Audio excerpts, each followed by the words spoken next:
But welcome everyone.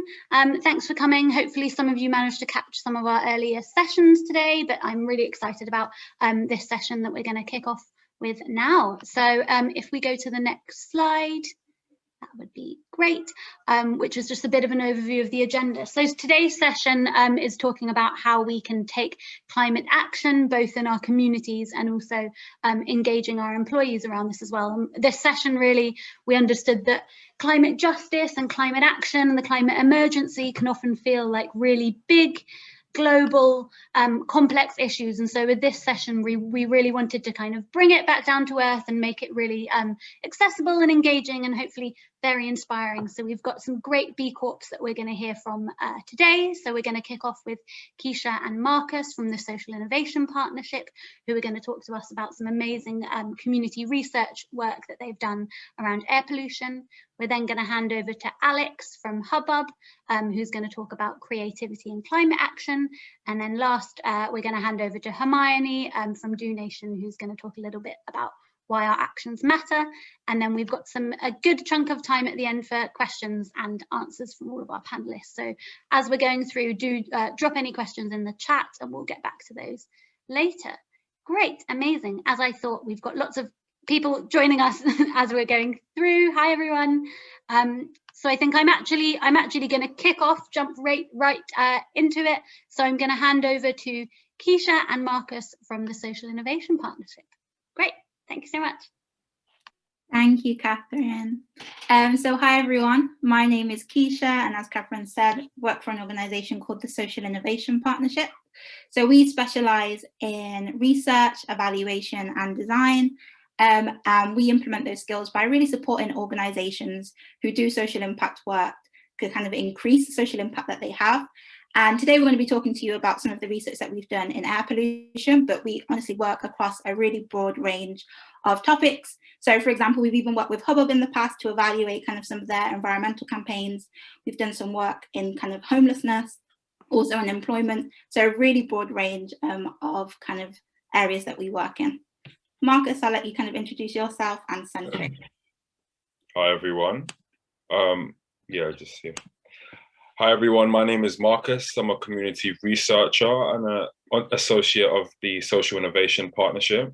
I work for a community research model called Centric, which was created by my colleague, Dr. Sean Dankwa, who took his 15 years of community experience and engagement with the community into building a research and delivery community movement that we call Centric. So what Centric specializes in is in upskilling underserved communities into academic research, where they typically were a little bit research weary or institutionally disconnected, and therefore didn't have the access into the academic space that they should do. So we take the academic rigor of some of our colleagues and we intertwine that with the accessibility, positionality, and credibility that we have across our communities in order to really gain real insights of the unheard voices in the urban milieu, and to ensure that the right people are sitting at the table where decisions are essentially made. So this really is developed in order to combat the research extraction that typically happens in the research space, where traditional institutions tend to come into communities and get the juicy scoop, which we call the parachute model, and just kind of disappear in a kind of a extractive data collection practice. And so we seek to really reverse that and add a level of community ethics in terms of being more equitable and bringing hidden nuances to the mainstream. So yeah, Keisha. Marcus. And next slide, please, Jeff. So just to give a bit of background to kind of what it is that we were doing within air pollution. So we were funded by an organisation called Impact on Urban Health to really look at air pollution within South London, specifically Lambeth and Southwark.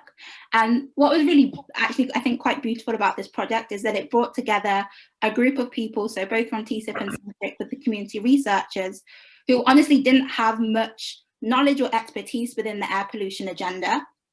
But we were able to kind of go on that journey and find out about what is it that makes this agenda so inaccessible, given that it really does affect our communities the most.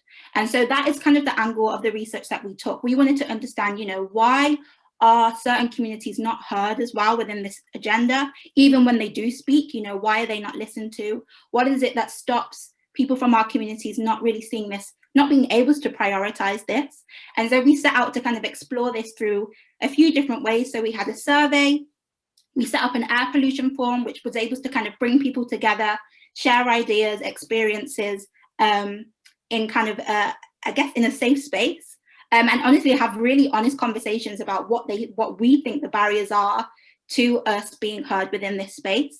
And then we also did some interviews with local campaigners that were from ethnic minorities and kind of other underrepresented groups that were working in this space. So for example, just to name a few, Choked Up, if you haven't heard of them, please do research them. They're a group of kind of 4 young girls who are doing really amazing work within the air pollution agenda.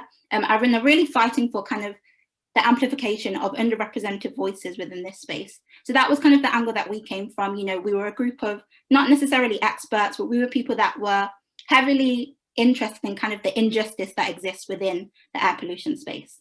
Marcus, I'll let you kind of share a bit about what it is that we found. And Jess, if you could go to the next slide.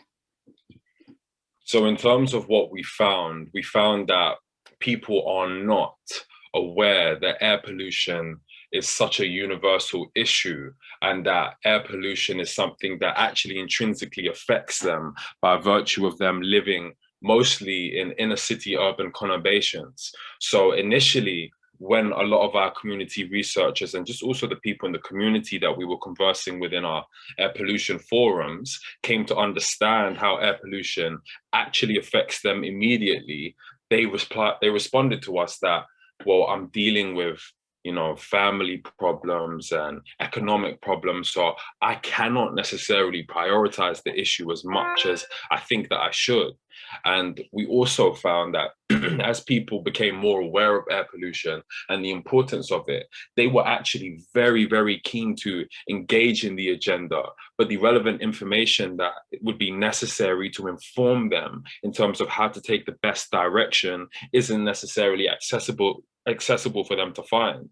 So we found that more research is needed to understand the barriers to engagement for different communities, because this conversation tends to be a little bit dominated by Middle England, which, you know, is a little bit ironic considering that the most affected communities by air pollution tend to be communities that are more underserved and diverse. We also found that in the short term, people are not as confident on actions on how to tackle air pollution, especially I would actually say in the long term as well, because it's such a fresh concept for people to actually understand. And also collaboration between individuals, communities, and organizations, I think would be key to tackling that problem, because there are some institutions and bodies that do have the information that our community are now keen to really engage with and try and implement. Thank you. Thank you, Marcus. So off the back of that research, there were a number of kind of recommendations that we made to the funder, for example, around kind of designing a new forum, around kind of really exploring what does allyship look like within this space. But Jess, you can go to the next slide. But given that this was a community research project, what we really also wanted to do was make sure that we're kind of closing that loop and feeding back what we'd found to the community, but doing it in a way that you know is again accessible and a way that they see themselves and what it is that we've produced. So we did put together, we've worked with like a local producer to create a video around air pollution, and we just wanted to show you the trailer for that here today. The long-term effects of air pollution are detrimental to your physical health, your mental health, and various other kind of aspects of your health. The levels of these particles in the air exceed the legal standards. The air should be clean, even in our own area.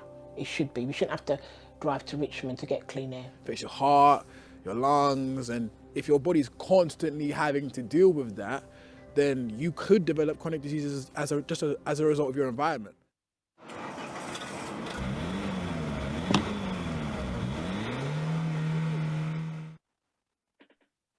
Thank you. So just to finish off, and if we could go to the final slide. So we are actually going to be screening. We're going to be screening kind of the full film on the 22nd of July. So if you are in and around South London and you're like, you know what, I would love to do something in person, please do kind of follow us on any of our social medias, and there you can kind of get updates on kind of where you can sign up for the event. After the event, it will be shared kind of on YouTube and things like that. So don't worry, you won't miss out. But yeah, this will really be an opportunity to kind of bring people together and start a bigger conversation about how we as local communities can really address air pollution in our communities. So thank you. Amazing. Thank you so much, Keisha and Marcus. I've got a lot of questions, as I'm sure lots of other people do. And if you want to drop any of those in the chat, and then we can get to them in the Q&A section. But I thought that was so interesting. So thank you guys so much. Amazing. I'm now going to hand over to Alex from Hubbub. And so let me just going to pin Alex to the screen. Amazing. Brilliant. Great. Here we go, Alex. Hopefully everyone can see Alex. Yeah, and without further ado, I'm gonna hand straight over. So Alex is going to talk to us a little bit about the work that Hubbub do, and hopefully some creative climate action ideas as well. Thanks. Great, thank you, Catherine. Yes, so if we could go to the next slide. In fact, we can go to the slide after the next slide. Perfect, thank you. So yeah, I'm Alex. I'm a director at Hubbub, the charity, and I'm the managing director of our social enterprise and B Corp, Hubbub Enterprise. And my mission today is to try to convince you that addressing climate change doesn't have to focus on the doom and gloom. In fact, it's vital that if we want people to take action, we need to draw on our creativity, remain positive, and even try to make it fun. Next slide, please. This idea is at the core of our work. We aim to reach mainstream audiences, people who don't see themselves as green, and to make sustainable approaches, lifestyles appealing. So people do stuff because they want to, not because they feel like they should. Next slide, please, Jess. And we know that taking action often precedes awareness and identity. So in other words, it's more important to try to get someone to do something than to convince them about something. If you've ever tried to convince a climate skeptic that they're wrong, then that might come as a relief. So we stay out of the culture wars, and instead we run campaigns that try to bring people from all walks of life together. And for us, that's meant organising our work around 4 things that almost everyone cares about: food, fashion, our homes, and the neighbourhoods that we live in. So I'm going to show you a couple of things that demonstrate what that looks like in practice. And what you can see on the screen here is a Hubbub invention called the Ballot bin. It tackles the world's #1 litter problem and one of the world's worst single-use plastic pollutants, cigarette butts. They're also a very damaging marine pollutant because they have thousands of chemicals in, and they easily slip down the drain and out into the sea, as you probably know. The ballot bin's about 5 times as effective as a regular ashtray, and you find it everywhere from Southend to South Korea, and it encapsulates our approach to environmental problem solving, which is why I'm showing it here. So when we attempted to cut litter on a busy London street a few years ago, there were already ashtrays. There were polite notices asking people not to drop their cigarette butts. There were threats of fines, and none of it worked. So our approach was to engage with smokers, see what they cared about.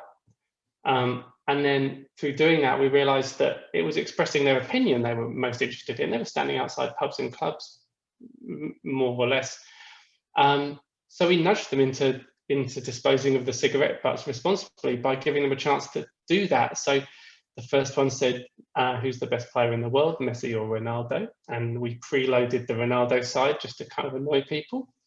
And we now have thousands of these all over the world. And I think what the Ballot bin shows is that if you show some people something better and something appealing and offer them something they want to do, then you can break really bad and kind of sticky habits and get them to do the right thing.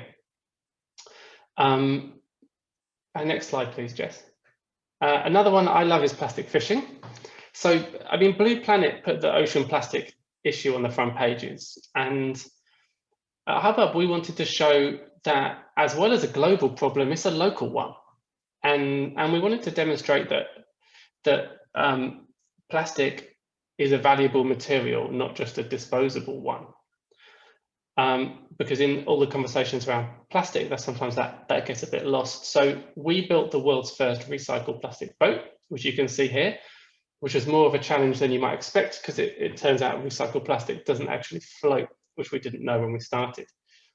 And we take corporate teams and London school children fishing for plastic in Canary Wharf.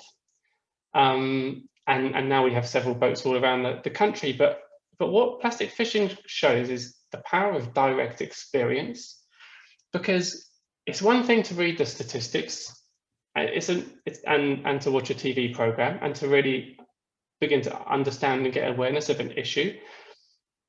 But it's another one to see it with your own eyes, and in this case, to literally fish from the docks, the same products and packaging that you use every day. It's the stuff that's in kids' lunchboxes. It's the stuff we buy from the corner shop. And what we see is once people have come on the boats, they're very open to discussing making changes in their own life. So they come out on what they think is kind of a litter pick, but actually it's a route into changing their behavior. Yeah, next slide, Jess, that was great. So how can you start turning good intentions into action? Well, there's loads that you can do in your own home, in your outdoor space, if you have one, and in your local community. And at Hubbub, we've gathered loads of tips and guides and recipes and much more to help you get started if you're interested. So if you go to our website and check out Spring into Action, you'll see lots, and I'll pop the link in the chat afterwards. Next slide, please, Jess. So, and there are three themes that we're sharing at the moment. One is attracting wildlife, improving biodiversity, growing and sharing food, and transforming spaces. So if you want to make a bug hotel or volunteer on a litter pick or grow your own fruit trees, then there should be something for you there. Thank you. And I think one of the themes that has become much more widely accepted recently is that social and environmental issues can't be separated. And on a macro scale, it's obvious, right? We see the enormous disruption wrought by heat waves and water shortages and wildfires, and the impacts on the global south of climate crisis. But it's also true at the local level, and air pollution, discussed by Keisha and Marcus a minute ago, is a really great example of that. You know, if you look at how the impact of air pollution falls most heavily on people living in underserved communities. So I want to show you two projects that you might be able to support that promote a greener environment and are good for people and communities too. So the first one pictured here is community cooling. So this statistic always kind of blows my mind. There are 28 million smartphones languishing in people's drawers and cupboards around the UK, 28 million. And there are 7 million people here who don't have access to the internet. So community cooling is looking at both of these issues and trying to join them together to connect them. So it's tackling the issue of electronic waste, which is a fast growing issue, while supporting the people who could benefit from those devices. So we collect them, clean and wipe them, and we redistribute them. And everyone who gets a phone also gets 12 months free data from O2. And access to digital skills training. And we hear so many stories of people using their new connectivity to like find new jobs, do their homework, keep in touch with friends and family. That's been so important over the last year and a half or so, particularly. So if you're listening and you have an old smartphone lying around, then please don't let it gather dust. keep it in circulation, and there's our project, there are other projects as well that will let someone else benefit from it. Next slide, please. If you really want to make a difference to your local community, you might be able to set up or volunteer at a community fridge. This is a space where everyone can share surplus food, including donations from local food businesses, producers, households, and even gardens and community gardens. And at Hubbub, we coordinate the world's largest community fridge network with over 150 running around the UK. And we're working with the Co-op at the moment to open another 100 this year. So we expect, well, through the community groups that run these fridges, to distribute over 7 million meals worth of healthy food, and perhaps much more than that. And we started this project from an environmental standpoint. The amount of food wasted in the UK is absolutely shocking, but the social impact is enormous.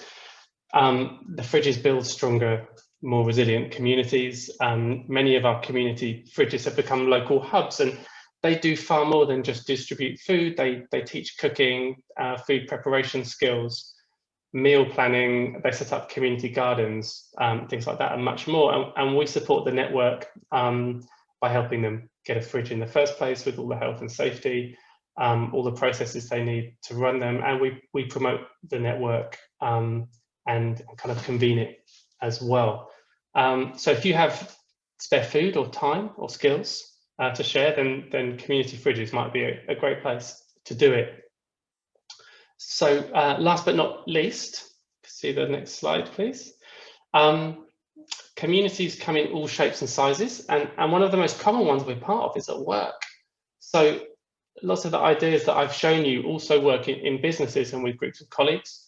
And as we spend about a third of our lives at work, it's crucial to make sure that we will act as citizens at work as well as at home, which I think if you're a part of the B Corp community, you would probably agree with me. So I think Hermione at Do Nation is going to talk more about that though, so I will leave that to her. So thank you for listening to my whistle-stop tour of some of the ways that we work and our projects, and I hope that I've given you some confidence to be playful and positive in your own climate action, and perhaps spark some ideas about how you might go about that. So thanks for listening, and please do get in touch with me if you'd like to. Thank you. Amazing. Thank you so much, Alex. We've got some good things in the chat. Hubbub is great. Brilliant. Thanks so much. And definitely, if anyone has got any questions, we'll come to those at the end as well. And I'm now going to hand over to Hermione from Do Nation, who's going to explain a little bit more about what they do and why our actions as individuals really matter. So I'm going to spotlight Hermione. Brilliant. Great. Thank you, Catherine. So yes, I'm Hermione. I'm founder or co-founder and director of Do Nation. I'm going to talk through the story of why I set up Do Nation, why our actions matter, and how you can all be part of it and take action in your daily lives. The next slide, please. Well, absorb that one. Next slide. The seed of Do Nation was born 12 years ago when I decided to go on an adventure, which you've got a taster of. I thought this would be just a 2-month adventure, a little jolly before setting off on my career, but little did I know it would soon become my career. While plotting this adventure, which was a cycle from London to Morocco, I learned a fact that, cheesy as it sounds, really would change the course of my life. Next slide, please. The 42% of the UK's carbon emissions are a result of individuals' actions at home and in personal transport. 42%. I just thought, wow, that's almost half of our emissions in our control today. Learning that made me more impatient than ever to do something about it. I learned all about the personal actions that we could take to reduce our emissions as individuals. And let's be honest, became frustrated to see how oblivious to so many of these things people around me were. And possibly even more yeah, we don't need to jump ahead yet. They might be also skipping there. I possibly became even more frustrated by my inability to actually effectively encourage them to change. I tried being as polite and friendly to friends and family members as possible, saying, oh, you know, that can go in the recycling bin, or oh, maybe we should go vegetarian this meal, it's better for the environment. But it just doesn't come across well. Picking people up on their habits, telling them how to live their lives, correcting them, it's just annoying. It can be a little bit preachy no matter how friendly you try and be, and it's just not a great way to make friends and change behaviors at scale. So we came up with an idea that instead of asking people to sponsor us for this cycle, by donating money, we would ask them to sponsor us or support us by making a pledge to do something active for the environment. We figured that friends would want to support us, and by giving them a choice of actions to take rather than telling them do this, do that, the risk of being perceived as nagging would be much lower. And so that's exactly what we did. As we set off to cycle to Morocco, we asked our friends to support us through a mixture of actions. And people did things like, you can skip through these slides, like cycling to work or washing clothes at 30 degrees, using reusable water bottles. I normally actually use an example of my brother, who might even be on this call, I believe, learning about B Corp climate action, who went vegetarian for the trip and has had a big impact on our whole family's eating habits as a result. So whilst we pedaled up some brutal hills and took our own big challenge on, our friends and family took on their own much smaller, more personal challenges. And they really added up. I'm a bit of a nerd when it comes to these things, so I calculated the carbon savings of every single pledge made. And I saw that whilst by us cycling there, myself and my friend Sarah, we saved 2 flights. But our friends collectively, their actions, so we can skip next slide, please. We'd saved 2 flights. Our friends had saved 84 flights worth of carbon through their actions over the 2 months. And that blew my mind quite a bit. Overall, on reflecting on it and coming back and talking to my friends and family, it taught me several things. So next slide, please. Firstly, as I've shown, that our actions really do add up to make a big difference. Secondly, that they can benefit us directly too. I saw firsthand how friends had improved their health or well-being as a result of their actions, saved money. I also saw how they could lead to bigger changes. So one supporter kind of got so hooked on his draft proofing that he insulated his loft, and then he installed solar panels. And years later, he emailed me to say that his house was almost at passive house standards. So they're the first step on a journey to greater climate action. And finally, I knew theoretically that our actions could be a key to systems change when done at scale. Actions speak louder than words, right? And so surely a petition of actions of thousands, millions of people taking action could send a really loud message to our leaders and decision makers when at scale. But it needed to be at much greater scale than the couple of hundred friends that had supported us for a nice little cycle ride. And so Do Nation was born. Next slide, please. We created this platform where anyone could use to raise climate action pledges from their friends, family, colleagues, from their communities. One of our first ever users was a guy called Mike Stevens, and he was running the London Marathon. He got his friends to make pledges. One of his supporters was his wife, Louise Stevens, who supported him by switching to a renewable energy supplier. Now, Louise also happened to be the sustainability manager of Innocent Drinks.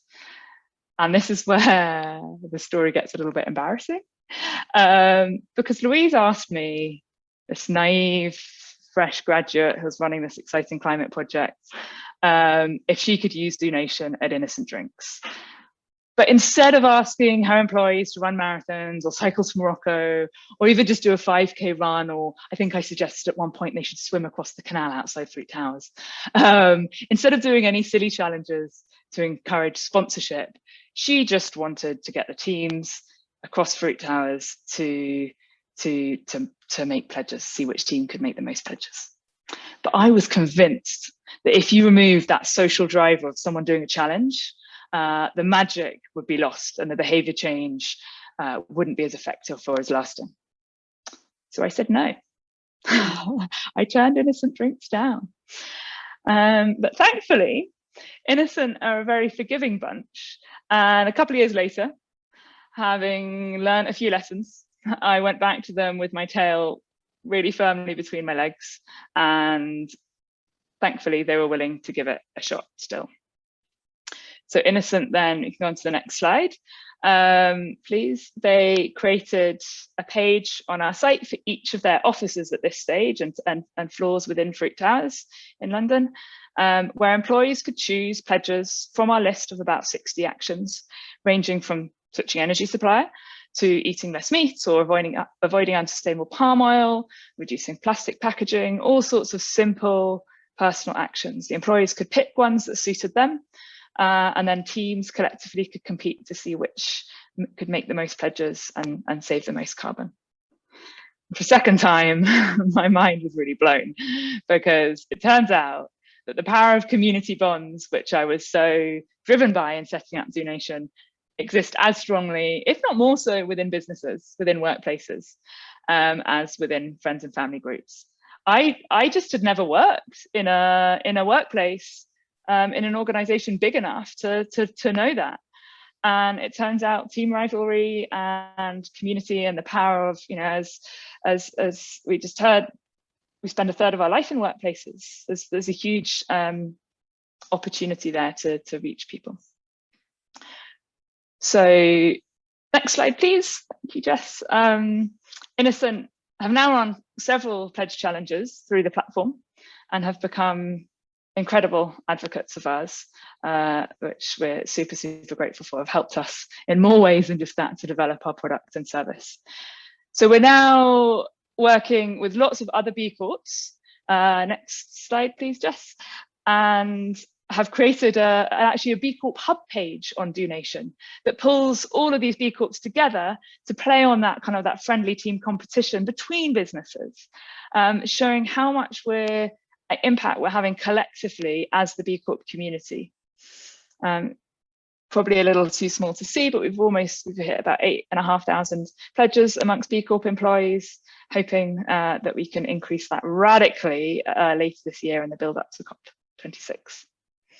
That takes us really nicely back to that list, if we go on to the next slide, of the power of our actions and how they add up. We can see how, as an individual, they add up, they feed into your team, they feed into your organization's total, and then that can feed in, if you're a B Corp, into the B Corp total, which can then feed into the Do Nation overall collective impact. In terms of the direct benefit to us, we've seen this time and time again. Not only do they benefit us, people as individuals, but taking these kind of actions can also help benefit the organization through improving employee health and well-being and pride and awareness of climate strategies and programs. They can also lead to bigger changes. So a nice example is Paka Herbs, who have their Do Nation program was directly attributed to helping to raise the level of carbon literacy amongst employees that then helped to pave the way to Paka Herbs setting science-based targets. And that's the kind of shift that our individual actions can help lead to when done right. And as for that final point of being a key to systems change, we recently, kind of this time last year, teamed up with a very exciting global project called Count Us In. It is instigated by, can go on to the next slide actually, please. Instigated by Cristiana Figueres and the Climate Champions team, as well as many other collaborators. And the goal is to inspire 1 billion people to take climate action, meaningful climate action by 2030.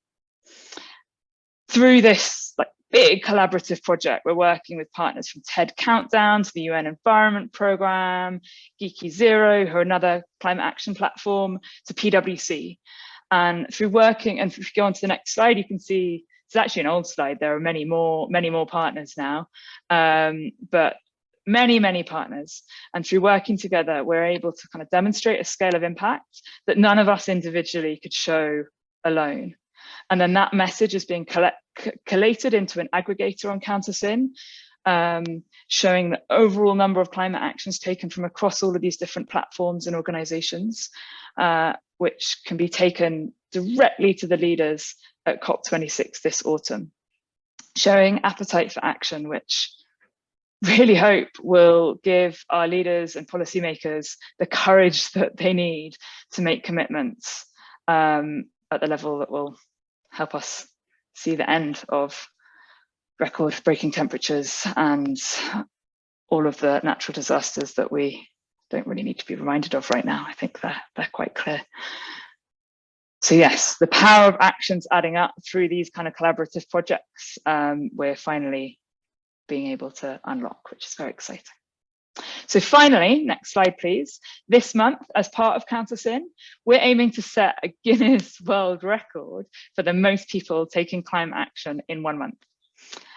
We've got to hit 140,001 pledges to set the record.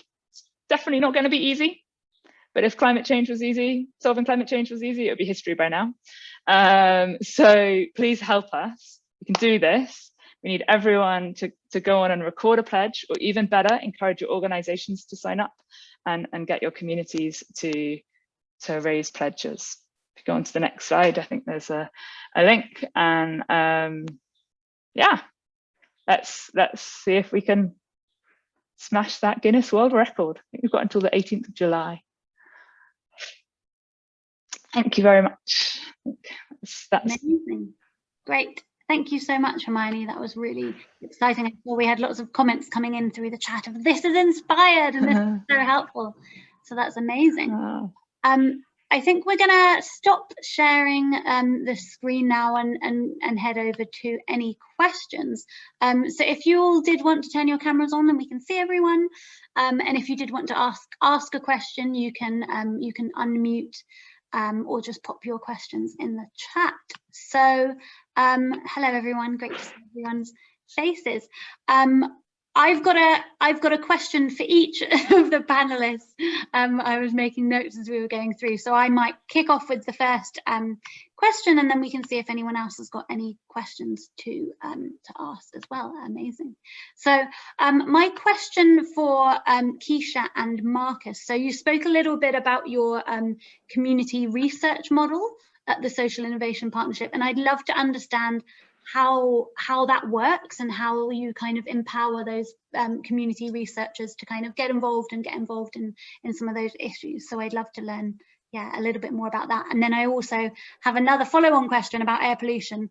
And now we've learned about air pollution and we've learned about the kind of severity of the issue. What can we as kind of individuals and community members and businesses do about it? If there's kind of one action that we could take, what would that be? So yeah, over to you. I don't know who wants to answer those, Marcus or Keisha. Thanks.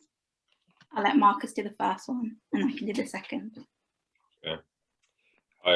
Okay, so in terms of the community research platform, so we call that community research platform centric, and in terms of how it works is we the community research model, it acts as incubation, and then we build capacity of community members who have a accessibility, positionality and credibility within their community, and we build their research capacity in order for them to be able to conduct research into the community by people from the community.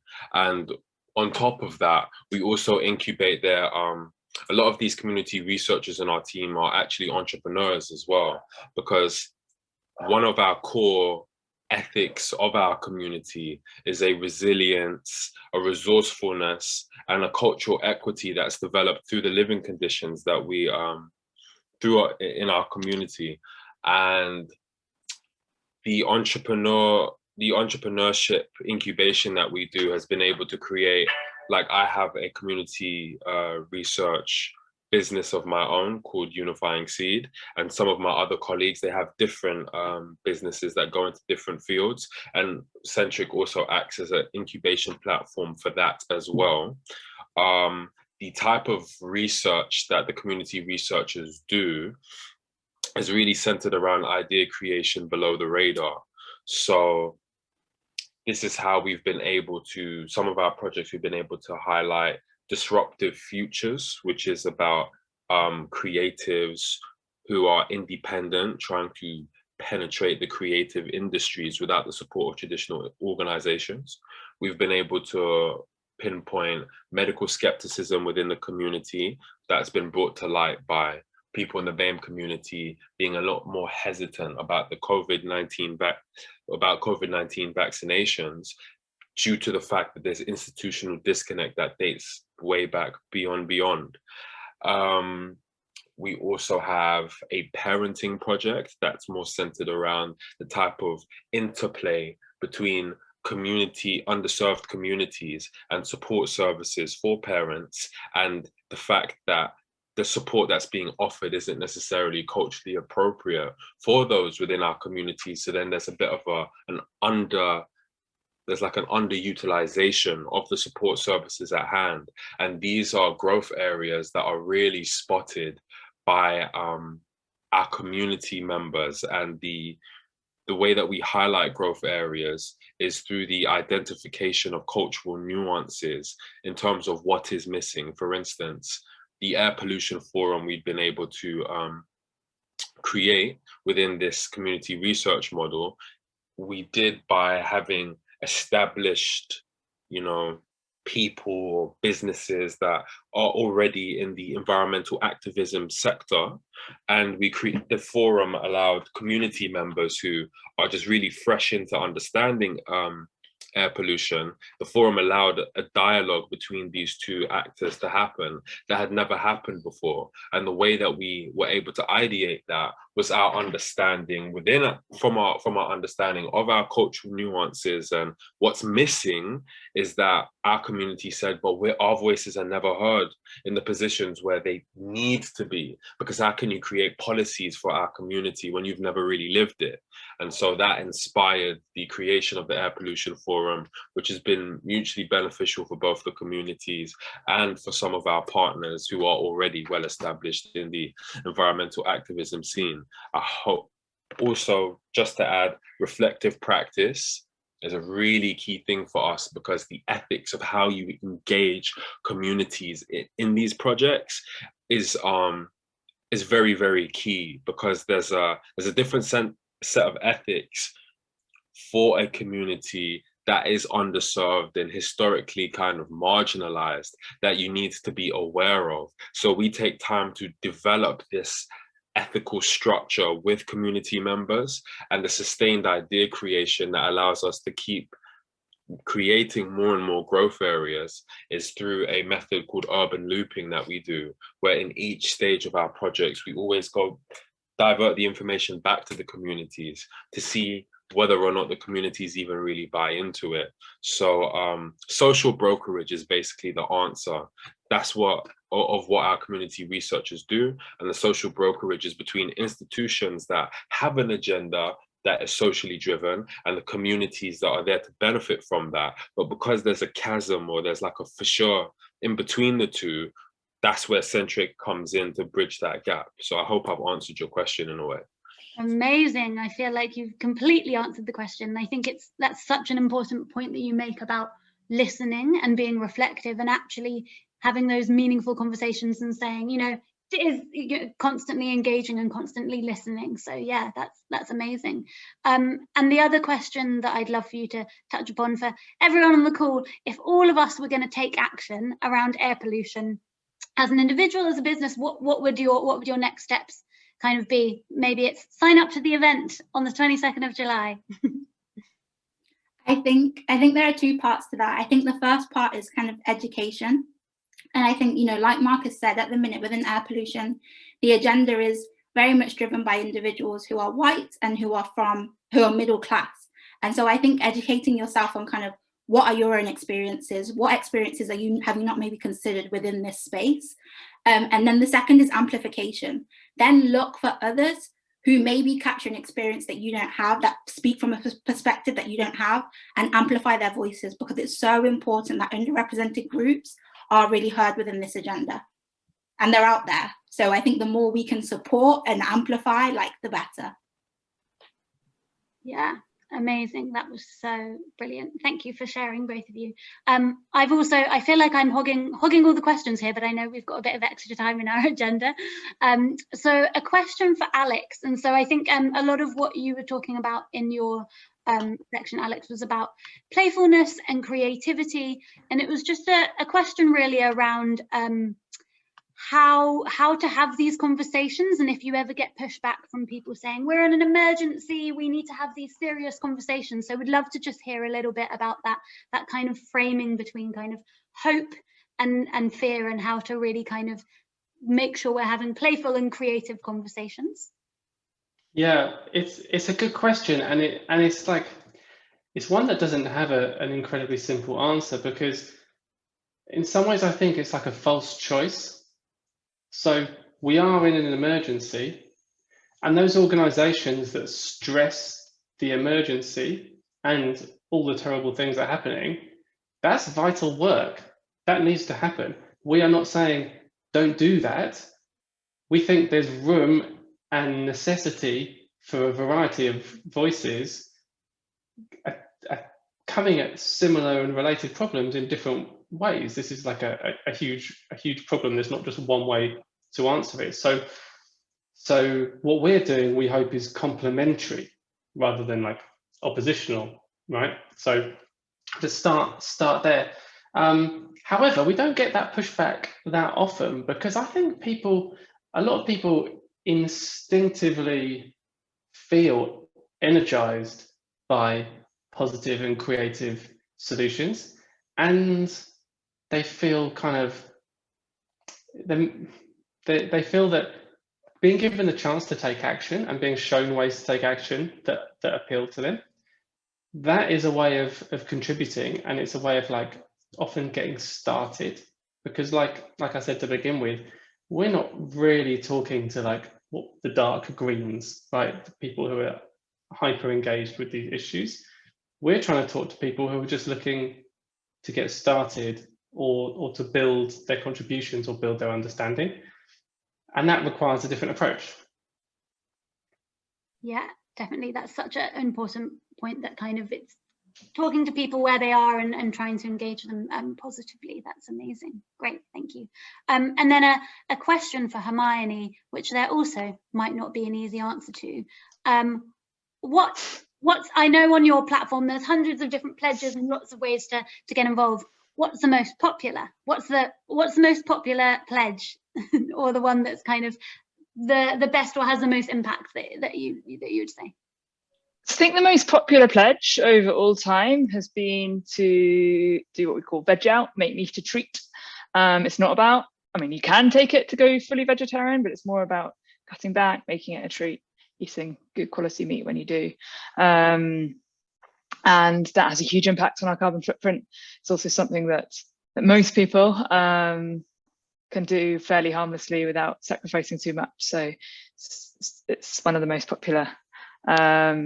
Clothes Call, which is to donate unwanted clothes to charity, and buy less kind of fast fashion is another really popular one.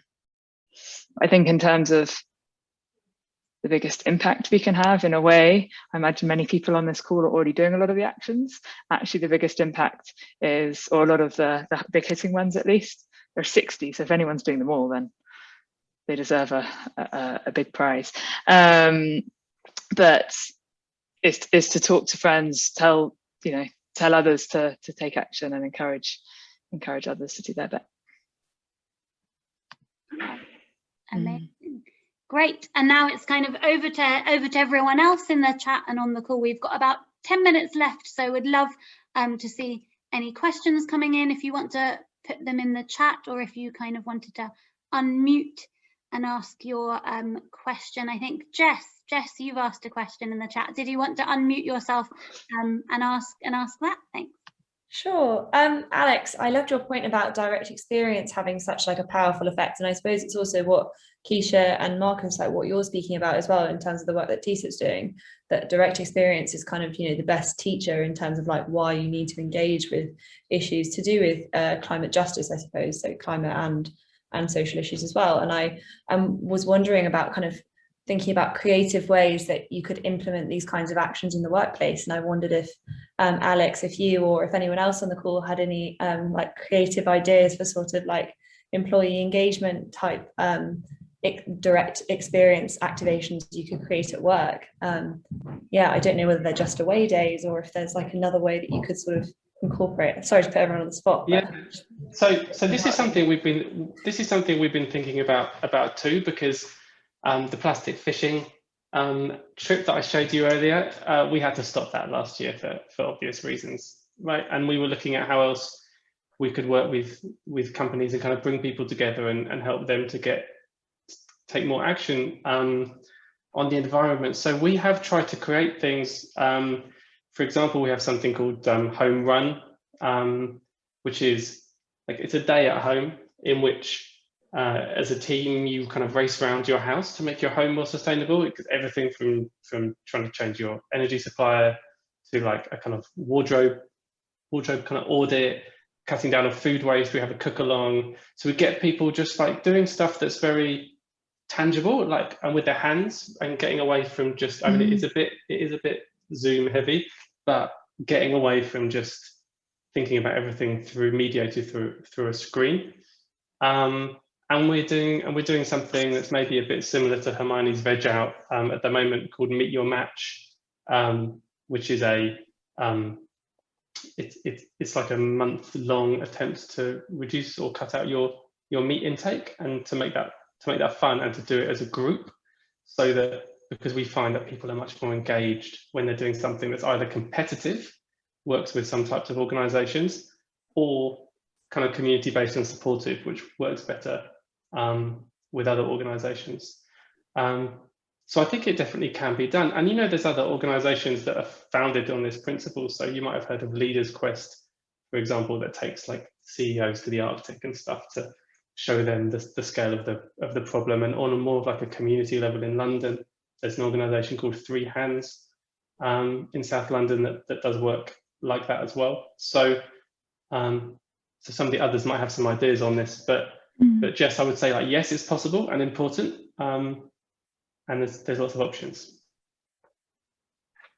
Actually, Leaders Quest, who were one of the other instigators of the Counter-Sin initiative that I talked about. So we work very closely with them, and they're also helping to lead TED Countdown, which is partnered with TED to run Countdown, which is a series of climate-focused TED Talks. And there is a day, I can't remember when it's coming up, but they're basically opening up the licensing so any workplaces can host their own countdown event, which could be another way. It is screen-based still, obviously with more talks, but I think each organization can curate those and learn about topics. It's less hands-on. I love the idea of the home run. Is that what you called it, Alex?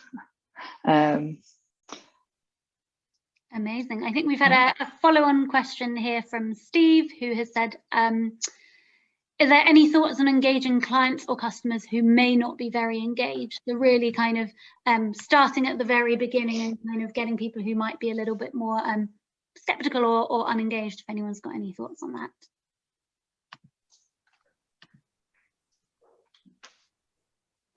I can answer this if just start. If it's about like climate and the environment, don't start with climate change if that is the issue that they're not engaged with.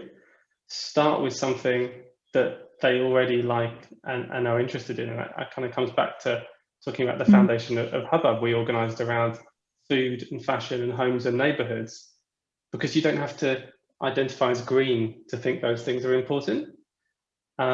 So some people have described it as like getting people to be environmental by stealth, which isn't quite how we look at it, but it's like you can get people involved in stuff because they want to, and then start showing them the benefits afterwards.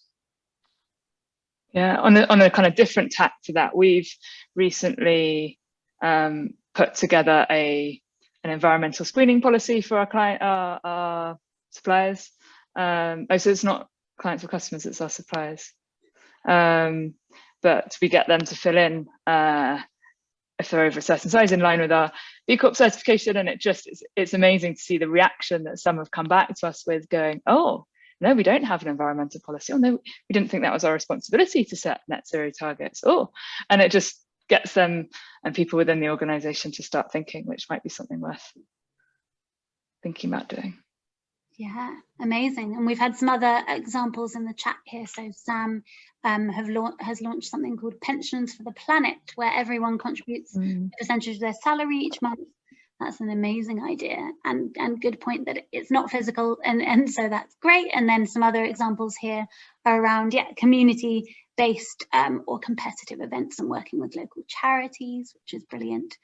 And then here, an amazing idea around recycling batteries and using the collector. That's a great, here, a great point by Gary, talking about kind of having a collection box at work and kind of recycling things and other items. So starting small and building from there.